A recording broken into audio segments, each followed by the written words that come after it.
Hello everyone, આપણું જે next chapter છે સેકન્ડ વન ચેપ્ટર એ છે સુરેખનિયત સંબંધ.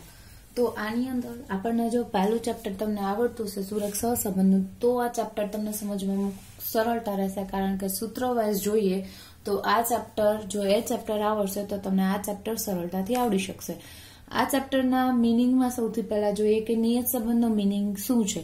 તો કે આપણે સુરેખ સહસંબંધ જે શીખ્યા તમે લોકો, એમાં શું કીધું છે તો કે બે ચલ વચ્ચે કાર્યકારણનો સંબંધ હોય તો તમે એના ઉપરથી એની નિકટતા કેટલી છે, બંને કેટલા નજીક છે, કયા પ્રકારનું છે, ધન છે, ઋણ છે, એ જાણી શકો છો. -1 થી +1 ની વચ્ચે આવે છે કે નહીં એ જાણી શકો છો. પણ સુરેખ નિયત સંબંધ જે છે એના ઉપરથી એક ચલના લીધે બીજા ચલમાં શું અસર થાય એ તમે જાણી શકો છો. જેના માટે તમને અહીંયા કીધું છે કે પરસ્પર સંબંધિત બે ચલ પૈકી એક ચલની કિંમતમાં થતા ફેરફારની અસર બીજા ચલ ઉપર કેટલી થાય છે તેનો અભ્યાસ નિયત સંબંધ દ્વારા કરી શકાય છે, અને તેના પરથી એક ચલની અમુક કિંમતને અનુરૂપ બીજા ચલની કિંમતની આગણન કરી શકાય છે. આ તમે 11th-12thમાં પણ આ જ કરી ચૂક્યા છો. એક ચલની કિંમત આપી હોય એના ઉપરથી બીજા ચલની કિંમત મેળવવાની રહેશે. આમાં શું તમે કરી શકો છો કે એક ચલના લીધે બીજા ચલમાં કેટલી અસર થાય છે તમને ખ્યાલ પડે છે. સિમ્પલ એવા વર્ડ્સમાં આપણે જો એને કહીએ કે એક ચલના લીધે બીજા ચલ ઉપર કઈ રીતના અસર થાય, એ શું કરે છે, શું દર્શાવે છે? સુરેખ નિયત સંબંધ. સુરેખ નિયત સંબંધ જે છે એ બે ચલ વચ્ચેનો જે યોગ ગાણિતિક વિધેય દ્વારા છે એ નિયત કરાતો સંબંધ છે. હવે એની અંદર સેકન્ડ વન જે છે એ છે નિયત સંબંધની રેખાઓ. નિયત સંબંધની રેખાઓ વધારે તમને પ્રેક્ટિકલ એક્ઝામ્પલમાં સમજ પડશે. સિમ્પલ એવું આમાં તમને કીધું છે કે બે ચલ વચ્ચેનો સંબંધ સમજવા સૌથી સરળ રીત કઈ છે? વિકર્ણ આકૃતિની રીત, જેમાં x અને y નું શું કરો છો તમે? વિકર્ણ બનાવો છો, આકૃતિ બનાવો છો, એટલે કે ચિત્ર બનાવો છો, અને એ જે વિકર્ણ ચિત્રના બિંદુઓ સુરેખામાં આવેલા ન હોય, આથી એ બિંદુઓ જે રેખાની ખૂબ નજીક પડતા હોય તે રેખાને બે ચલ વચ્ચેનો સંબંધ દર્શાવતી રેખા શું કરો છો તમે? ગણી શકો છો. કોઈ સીધી એક લાઈનમાં રેખા ના હોય, બિંદુઓ ન આવતા હોય, અને એક રેખાની આજુબાજુ બધા બિંદુઓ જો અહીંયા કીધું છે એક રેખાની ખૂબ જ નજીક પડેલા હોય તો તે રેખાને તમે શું કહી શકો છો? સુરેખ નિયત સંબંધ રેખા. જુદી જુદી વ્યક્તિઓ પાસે આ રેખા દોરવામાં આવે તો રેખાઓ શું બને છે? જુદી જુદી બને છે, કારણ કે હરેક વ્યક્તિઓ છે એ પોતાના મુજબ એને બિંદુઓ દર્શાવે છે, માપ લે છે, બરાબર? તો આપણને એમ થાય બધા રેખા દોરે ને બધા માટે અલગ અલગ આવે તો શું કરવાનું? તો એના માટે તમને એવું કીધું છે કે બધી જ રેખા જે છે એમાંથી આપણે સારી એવી કે જે શ્રેષ્ઠ રેખા છે એ શોધવાની રહેશે. તો હવે શ્રેષ્ઠ રેખા કોને કહેવાય? તો કે એવી રેખા કે જેના અંદર મોટા ભાગના બિંદુ એટલે કે સરેરાશ બિંદુ આવી જતા હોય, બરાબર, એને શું કહેવામાં આવે છે? શ્રેષ્ઠ રેખા કહેવામાં આવે છે. અને એ જે રેખા છે એ જે મેથડ તમે જે છે એ અગત્યની એક પદ્ધતિ છે જેને શું કહેવામાં આવે છે? ન્યૂનતમ વર્ગની પદ્ધતિઓ. ઇન શોર્ટ, તમે જે રેખા બનાવો છો એ બન્યું તમારી ન્યૂનતમ વર્ગની પદ્ધતિઓ. હવે તમને એના માટે અહીંયા સિમ્પલ એવું એક આકૃતિ દ્વારા સમજૂતી આપી છે, પણ એના કરતા બેટર છે આપણે આ એક આપણું સ્ટેપ જે છે એ યાદ રાખી. x અને y આપણને ખબર છે બંને કેવા છે? સ્વતંત્ર, એટલે બંને શું છે? ચલ છે. જો x છે એ સ્વતંત્ર ચલ હોય તો y એના શું થાય? આધારિત ચલની ગણી રેખા મેળવવામાં આવે તો y ની x પરની નિયત સંબંધ રેખા કહેવાય. જો x ચલને તમે સ્વતંત્ર ચલ કરો અને y ને આધાર ગણો, એટલે x મેઇન, અને એના બેઝ ઉપર y ની વેલ્યુ મેળવો તો એ શું થયું? y ની x પરની. સેમ એવું y ને જો તમે સ્વતંત્ર રાખો અને એના આધારે x નું મેળવો તો એ કહેવાય x ની y પરની નિયત સંબંધ રેખા. નિયત સંબંધ રેખા મેળવવા માટે આપણી પાસે એક જ સમીકરણ ખાલી શીખવાનું છે, એક જ સમીકરણ યાદ રાખવાનું છે કે y બરાબર a + bx. હવે એવું થાય આ a પ્લસ bx, તો એના માટે આપણી પાસે a હોવો જોઈએ, b હોવો જોઈએ અને x ની વેલ્યુ હોવી જોઈએ. એ કઈ રીતે મળશે તો જોઈએ. હવે નેક્સ્ટ આપણા જે સમીકરણો છે એના આધારે તમને વધારે આઈડિયા આવશે. અધરવાઇઝ જો અહીંયા આપ્યું જ છે તમને, જો તમે y મેળવતા હોય તો y બરાબર a plus byx, it means હવે તમારે byx મેળવવું પડશે. તો અહીંયા એક ક્વેશ્ચન થાય byx શું છે, હમણાં પ્રેક્ટિકલ એક્ઝામ્પલમાં જોશું. તમારી ફોર્મ્યુલા જે છે હમણાં તમને એક સાથે ફોર્મ્યુલા લખાવી દઉં, મીન્સ 3 જે સમીકરણો આપણે કરવાના છે એ 3 સમીકરણ તમને હમણાં લખાવી દઉં.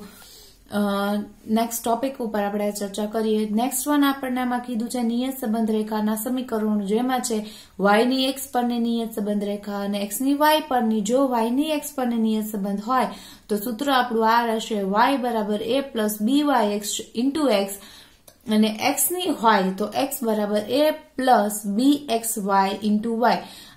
આ સ્મોલ એ અને આ કેપિટલ એ બંને અચળ છે. તમે અહીંયા કેપિટલ a બી લઈ શકો અને સ્મોલ જો બી લ્યો તો સ્મોલ a બી લઈ શકાય છે. પણ અગર જો તમે સ્મોલ a બી લેશો તો આ બી સાથે આ જે બી આપ્યો છે એમાં તમને કન્ફ્યુઝન થશે. માટે કાં તો કેપિટલ a બી રાખો, કેપિટલ a બી રાખો, કાં તો આમાં જે એઝ ઇટ ઇઝ આમાં આપ્યું છે એ જ રીતે લખો તો બી ચાલે. એ બંને અચળ છે એટલે તમે ત્યાં એનો ચેન્જીસ જે છે એ કરી શકો. નેક્સ્ટ હવે જોઈએ નિયત સંબંધાંકોની ગણતરી માટેના સૂત્ર આપ્યા છે જુદા જુદા. હવે આ સૂત્ર તમને તમારી નોટ જે છે એમાં કરી લેજો. આ સૂત્રો છે જુદા જુદા. જો x ની y પરની હોય અને y ની x પરની હોય, કે bxy હોય કે byx, જે હમણાં આપણે જોયું સમીકરણમાં એવી રીતના મેળવવાનું, તો એ કઈ રીતના મળશે એ જોવાનું રહેશે. તો byx ની ગણતરી માટેનો આ પાર્ટ છે અને bxy ની ગણતરી માટેનો આ પાર્ટ છે. તો સૌથી પહેલા તમને કીધું જયારે કોવેરિયન્સ આપ્યું હોય ત્યારે તમારી ફોર્મ્યુલા રહેશે byx equal to covariance xy ના છેદમાં sx સ્ક્વેર, અથવા તો એવું બી કહી શકો r બરાબર sy ના છેદમાં r ઇન્ટુ sy ના છેદમાં sx. એઝ ઇટ ઇઝ જેવું હું y નું બોલી એવું જ અહીંયા x નું આવશે. ઇટ મીન્સ યાદ તમારે એ રાખવાનું થશે. જો અહીંયા byx લખ્યું છે, ઇટ મીન્સ x છે એ લાસ્ટમાં છે અને જે લાસ્ટમાં હોય ને અહીંયા છેદમાં આવે. જે અહીંયા લાસ્ટમાં હોય અહીંયા છેદમાં આવે. ફોર એક્ઝામ્પલ જુઓ અહીંયા y લખ્યું છે લાસ્ટમાં, તો અહીંયા y નું પદ છેદમાં આવે. જો અહીંયા x છેલ્લે લખ્યું હોત તો અહીંયા છેદમાં x નું પદ આવત. ઉપરનો જે અંશ છે એ બંને સૂત્રોમાં સેમ રહેશે, જસ્ટ છેદ ફરશે. જો byx મેળવતા હોય ઇટ મીન્સ છેલ્લે x આવ્યો તો છેદમાં છે x નું લખવાનું રહેશે, x ને રિલેટેડ પોઈન્ટ, અને y નું લખવાનું y હોય bxy હોય તો શું લખવાનું રહેશે y. ક્લિયર? સેકન્ડ વાળા આપણી ફોર્મ્યુલા જે છે આપણે જેમ કીધું તું મધ્યકમાંથી લીધેલો, તો સેમ એના જેવું જ સિગ્મા x માઇનસ x બાર ઇન્ટુ y માઇનસ y બાર ના છેદમાં n ઇન્ટુ sx નો સ્ક્વેર. સેમ એના જેવું જો અહીંયા y માં છે, રાઈટ? આ સૂત્ર તમે એકવાર નોટ કરી લેજો. અહીંયા x છે એના બદલે અહીંયા શું આવી ગયું y, કારણ કે આનું હેડિંગ શું છે આપણે bxy. આ છે byx અને આ જે છે એ bxy માટેનું છે. સિગ્મા x માઇનસ x બાર ઇન્ટુ y માઇનસ y બાર ના છેદમાં સિગ્મા x માઇનસ x બાર નો સ્ક્વેર. સેમ એવું જ અહીંયા સિગ્મા x માઇનસ x બાર ઇન્ટુ y માઇનસ y બાર ના છેદમાં સિગ્મા y માઇનસ y બાર નો સ્ક્વેર. આ સૂત્રો આપ્યા છે, ફટાફટ જોઈ લઈએ આપણે. n sigma xy minus sigma x into sigma y ના છેદમાં n sigma x square minus sigma x નો સ્ક્વેર. n સિગ્મા જો અંશ છે બંનેમાં સેમ, ચેન્જીસ ક્યાં થયા? જસ્ટ છેદમાં.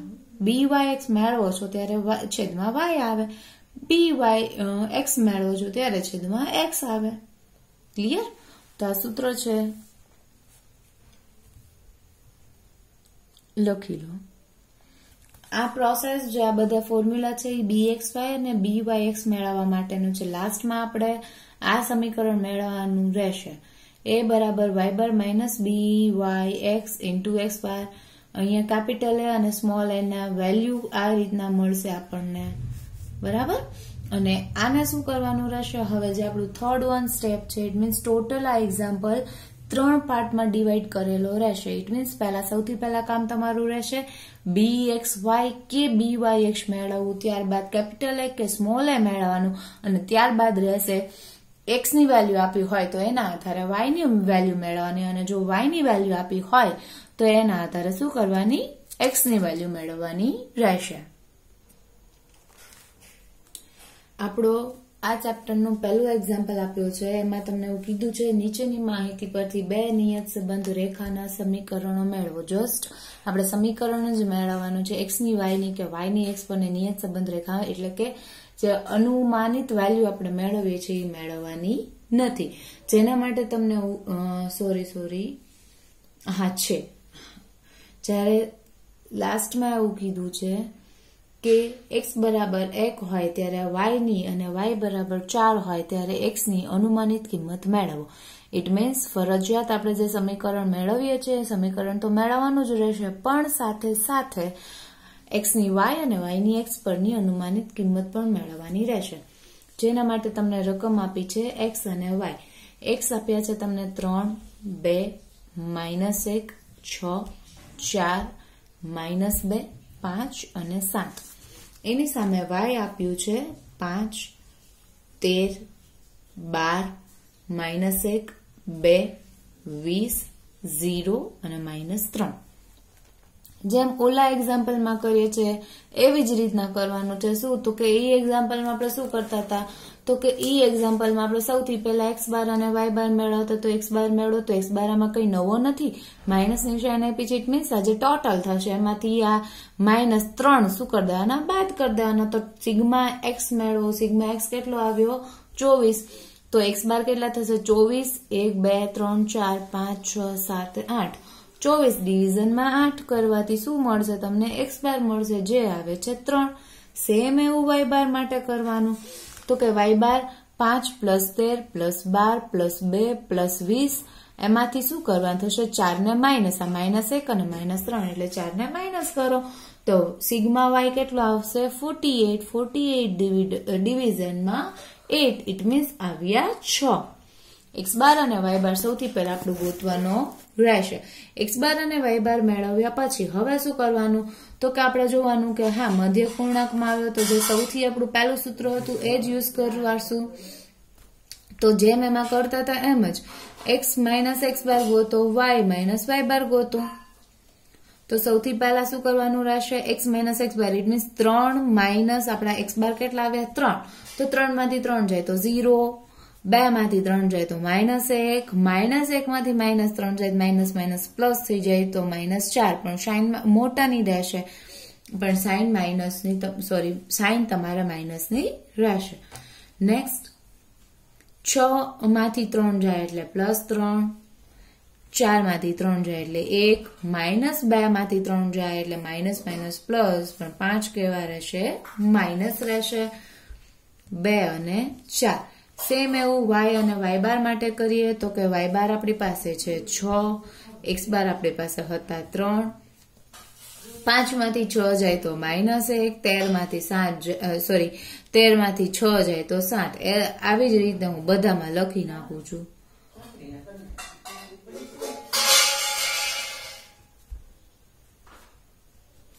તો સિગ્મા આપણને ખબર છે x - x બાર ને સિગ્મા y - y બાર ઓલવેઝ 0 આવે. અગર 0 ના આવે તો તમે ક્યાંક ખોટા, રાઈટ. તો હવે કરવાનું રહેશે x - x બાર નો સ્ક્વેર, y - y બાર નો સ્ક્વેર, અને પછી રહેશે સિગ્મા x - x બાર ઇન્ટુ y - y બાર મેળવવા માટેનું પદ. 0 નો સ્ક્વેર 0, -1 નો સ્ક્વેર 1, 4 નો વર્ગ 16, 3 નો 9, 1, 25, 4 અને 16, ટોટલ જેનો આવશે 72. y - y બાર 1 નો સ્ક્વેર માઇનસ 1 નો સ્ક્વેર 1, 7 નો 49, 6 નો 36, 7 માં 49, 4 નો 16, 14 નો રહેશે 196, 6 નો 36, 9 નો 81 અને એનું ટોટલ રહેશે 464. હવે આ સ્ટેપ કઈ રીતના મળશે તો કે આ અને આનું મલ્ટીપ્લિકેશન કરવાનું રહેશે. 0 અને 1 નું મલ્ટીપ્લિકેશન 0, 1 અને 7 નું મલ્ટીપ્લિકેશન -7, 4 અને 6 નું મલ્ટીપ્લિકેશન -24, 3 અને 7 નું મલ્ટીપ્લિકેશન -21, 4 અને 1 નું મલ્ટીપ્લિકેશન -4, 5 અને 14 નું મલ્ટીપ્લિકેશન એટલે -70, 5 અને 6 નું મલ્ટીપ્લિકેશન -12 અને -36. આનો ટોટલ કરો, માઇનસ બધા જ પદ માઇનસ આવ્યા જે છે 174. ક્લિયર? તો હવે સૌથી પહેલા આપણું કામ શું રહેશે? byx મેળવવાનું. તો byx નું સૂત્ર જોઈએ તો કે byx બરાબર સિગ્મા x માઇનસ x બાર ઇન્ટુ y માઇનસ y બાર ના છેદમાં, જો અહીંયા આપણે લાસ્ટમાં શું લખ્યું છે x, એટલે છેદમાં શું આવશે? x ને રિલેટેડ પદ આવશે, સિગ્મા x માઇનસ x બાર નો સ્ક્વેર. પણ અહીંયા એ ધ્યાન રાખવાનું છે કે અહીંયા વર્ગમૂળ આવતું નથી. ક્લિયર? એક્ઝામમાં ઘણી વખત ભૂલાઈ જાય છે, અહીંયા વર્ગમૂળ કરવાનું રહેતું નથી. તો સિગ્મા x માઇનસ x બાર ઇન્ટુ y માઇનસ y બાર જે આપણી પાસે છે -174, સિગ્મા x માઇનસ x બાર નો સ્ક્વેર છે 72. તો 74 ડિવિઝનમાં 72, પણ આન્સર આપણને માઇનસમાં મળશે -2.41. જેમ byx મેળવ્યું, આપણે જે કરીએ છીએ શું એને કરીએ છીએ? y ની x પરની આપણને બંને નિયત સંબંધ રેખા મેળવવાની કીધી છે. તો આ જે છે y ની x પરની નિયત સંબંધ રેખા. ક્લિયર? તો પેલા આખું સ્ટેપ જે છે એને આના માટે જ કરી નાખી. હવે આપણે શું ગોતવાનું રહેશે? Small h. સ્મોલ h કઈ રીતે ગોતશું? તો કે a ઇક્વલ, જેનું આપણે સૂત્ર જોયું હતું, y bar minus byx into x બાર. જેના માટે આપણે y બાર આગળ ગોત્યો જે છે 6. ઇટ મીન્સ કમ્પલસરી તમારે આ એક્ઝામ્પલમાં x બાર અને y બાર મેળવવાના રહેશે જ.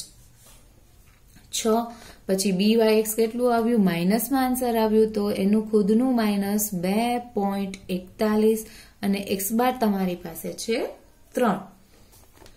તો 6 માઇનસ માઇનસ શું થઈ ગયા? પ્લસ થઈ ગયા. 2.41 અને 3 નું મલ્ટીપ્લિકેશન કરતા 7.23 અને આ બંનેનો ટોટલ કરતા 13.23.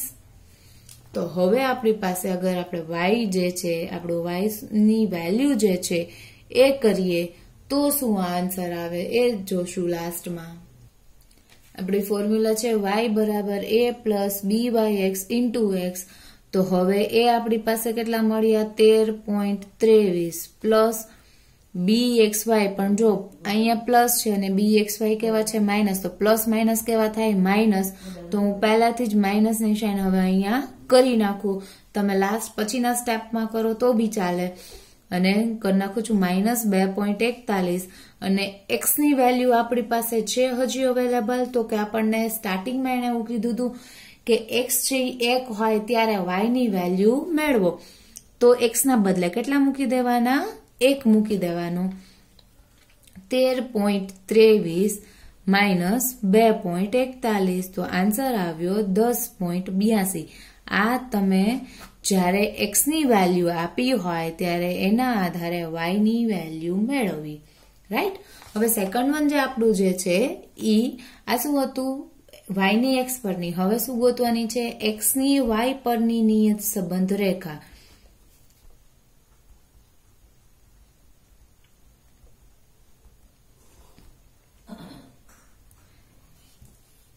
રેખા કયો કે રેખાનું સમીકરણ કયો? તો હવે bxy બરાબર સિગ્મા x માઇનસ x બાર ઇન્ટુ y માઇનસ y બાર.